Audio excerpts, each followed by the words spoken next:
Video देखें फिर बात करते हैं। किसी डायरी किसी फाइल में नहीं लिखा हुआ कि अब्बा जी ने 2 लाख रुपए कर्ज लिया था आपसे। बेटे मैं कर्ज तो कह भी नहीं रहा, अमानत रखवाई थी। कमाल है, अमानत थी या जो भी, कहीं तो लिखा होता ना। अब उनके फौत होते ही पहुंच गए आप लोग। आप ही की शादी है इसीलिए अब्बू लेने आए हैं ताकि बेटी का फर्ज अदा कर सके। और साल पहले रखवाए भी मैंने इसलिए थे कि इस मौके पे काम आ जाए, कहीं खर्च ना हो जाए मुझसे। देखो भाई, ताल्लुक अपनी जगह, लेकिन ये कोई तरीका नहीं है ना, कोई तहरीर है ना कुछ। ऐसी 2 लाख रुपए मांगने आगे मुंह उठा के। चले अब्बा, मेरे ख्याल में भाईजान का इरादा नहीं है पैसे देने का, वरना आपको इतनी वजाहत ना देनी पड़ती। चले यहाँ से।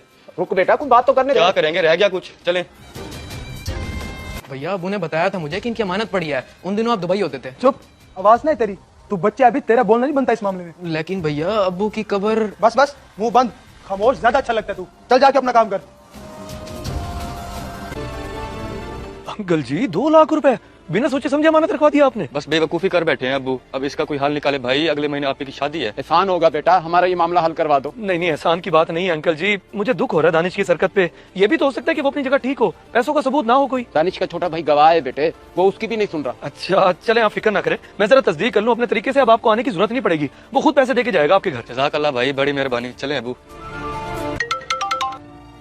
हेलो भाई। हाँ फैजी, ये क्या सीन है बंदे के पैसों वाला? 2 लाख थे? जी भाई 2 लाख थे, अंकल ने रखवाए थे कि बेटी की शादी के टाइम पे ले लूंगा। अच्छा, और अंकल तो फौत हो गए, अब दानिश नहीं देता? नहीं, जबकि मैं कहता भी हूँ कि मैं गवाह हूँ, देने थे अबू ने, लेकिन वो मुझे कहते हैं तो अपना मुंह बंद रख। यकीन करें अबू की कब्र पे बोझ है। हाँ समझ सकता हूँ मैं। चलो आता हूँ, मैं करता हूँ इसका बंदोबस्त। ठीक है भाई, मैं घर ही हूँ, आ जाए।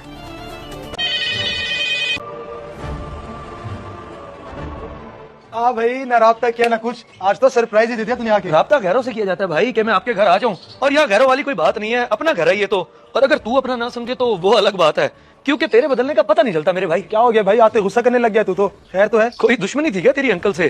क्या बिगाड़ा था तेरे अब्बू ने तेरा? पागल है क्या, मेरी की दुश्मनी होनी? इतना कुछ कर गए अब हमारे लिए, घर बनाया, गाड़ी शाड़ी, और कोई शिकायत भी नहीं थी उन्हें हमसे। अच्छा, तो इस सब का बदला ऐसे दे रहा है तू बाप को, उनकी कब्र पे बोझ डाल के? ओ भाई, जनाजे के वक्त क्यों पूछा जाता है कि किसी का कोई लेना देना हो तो बताएं, ताकि मरने वाले पर अजाब ना आए, कोई कर्ज ना खड़ा उसके सर पे। और तूने कोई बात की ना इसे?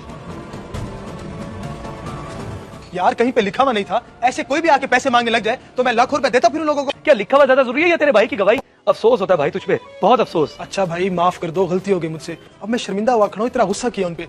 अब समझ नहीं आ रही कैसे जाके वापस करूं पैसे। ओ भाई, मैं और फैजी जाके दे आते हैं, बस तू पैसे देने वाला बन।